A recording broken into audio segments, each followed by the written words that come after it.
Hey everybody, update time. As you can see, I'm back here in New York after my 3-day trip to Dartmouth, which was very lovely.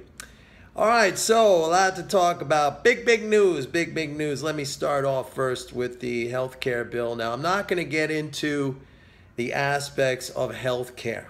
I'm just going to talk about this briefly in terms of the fiscal aspects. Now, there's going to be major cuts to Medicaid, 830 billion in cuts to Medicaid. Now those cuts, what are those cuts?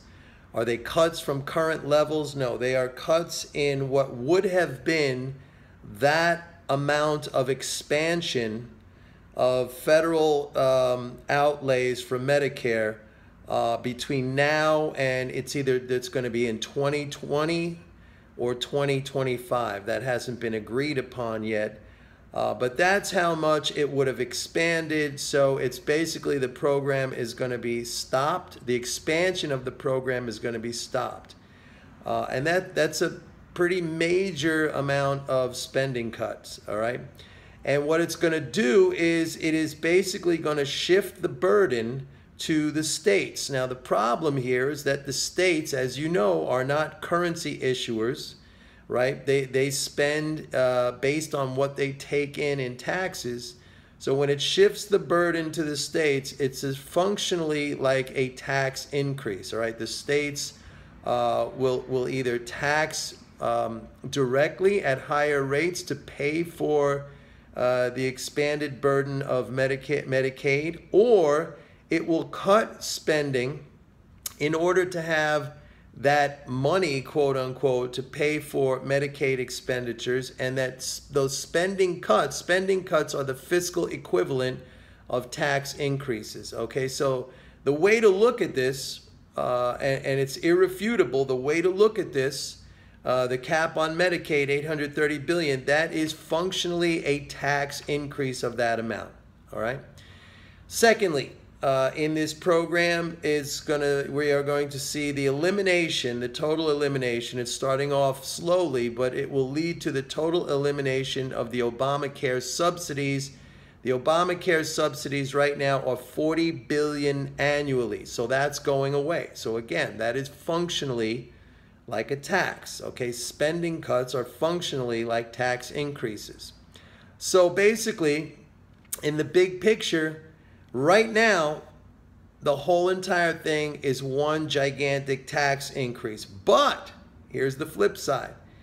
It's going to be offset by tax credits, refundable tax credits, which we don't know exactly how much that's going to be. We've heard numbers like $4,000 per household, all right, which you get. It's kind of like money in your pocket.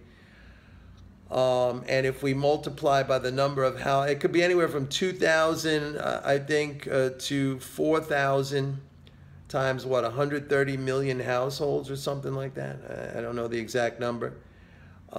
So we got to do the math on that one. I think the whole thing is designed to be kind of revenue neutral, as they're saying, or the GOP, the Republicans, they're bragging like it's going to bring down the deficit, like that's really something we need to do. That's completely ridiculous anyway. So right now, I don't know, depending on what those tax credits are going to be, those refundable tax credits, how much it offsets the tax increase represented by the cut to Medicaid and the cut to the Obamacare subsidies. That's what we got to figure out.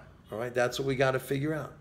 The whole entire thing may actually be stimulative when you do the math on the refundable tax credits, but we got to see. We got to see. All right, so I wanted to talk about that. Now, point number 2, and by the way, nothing's happening right now as bad as, I don't want to make any personal remarks, but I will say, this is a bad bill, in my opinion, because a lot of people are going to lose insurance. They're going to lose coverage. All right. It's just, if you got existing conditions, that's it. Your premiums are going to go way up, and for a lot of people, they're not going to be able to afford that. All right? So that's my 2 cents. I could go on and on and on, but I'm not.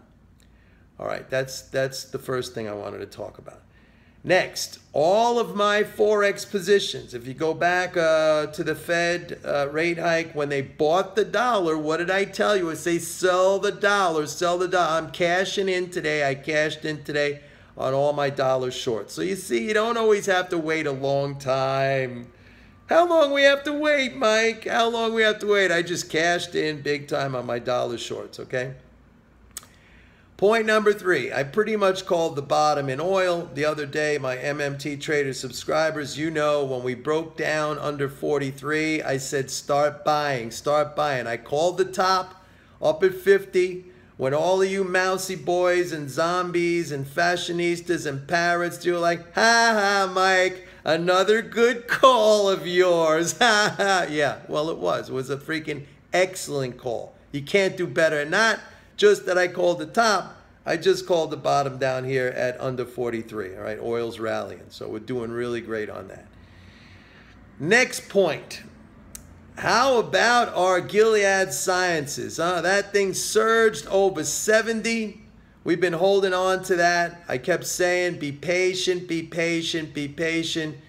GILD, that stock is taking off, man. It is taking off. I had a lot of you, Mike, how long are we going to have to wait? What's going to happen with GILD? I kept telling you, be patient. Have some mental toughness. You know, toughen yourself up. Stop being little babies all the time.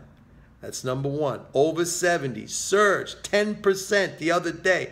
And First Solar, baby, over 40. Well above our average position right now. That was another stock that many of you got in on my recommendation and you were all crying about. Some of you got in around 26 and 27. So you're making a killing right now because it's over 40. And for the others who've been sitting with it and you keep emailing me, Mike, what's happening? I had a guy who told me it's going down to 15. Oh, stop crying. Be tough. It's over 40 now, okay? You were buying on my recommendation down on 26 and 27. So, folks, cha-ching, cha-ching. All you do is make money with me. All you do is make money with me. The only thing I ask of you, the people crying all the time and whining and complaining like, Mommy, Daddy, when are we going to get there in the back seat? Have some patience. Have some patience. And then some of you still try to rip it down like, oh, it's not the same if you make money when you wait as if you make money right away. It's not the same. I literally have comments. It's not the same when you make money when you wait than if you make it right away. Those are stop losers saying that. Yeah, man. Cha-ching, everybody. I only make money. That's all that happens here. I only make money. I only make money. You all lose. You all lose, and you know who I'm talking about. I only make money. I only make money, all right? So I had a record number of quitters this month, but as I've said, that is good. We want quitters. This is SEAL Team 6. We don't want babies. We don't want mousy boys. We don't want parrots. We don't want, you know, little mommy poopy in your diaper people, all right? You guys, you can hang around here and make your stupid comments. We don't want, you know, we want tough people, tough men, tough women, who are strong, who are resilient, who are anti-fragile, who can face adversity, who can handle it, who have patience, right? That's the team we're building here. That's the team. It's not the same when you make money and you wait as if you make money right away, Mike. It's not the same. Ring the bell, mousy boys. Ring the bell. See everybody later. Bye-bye.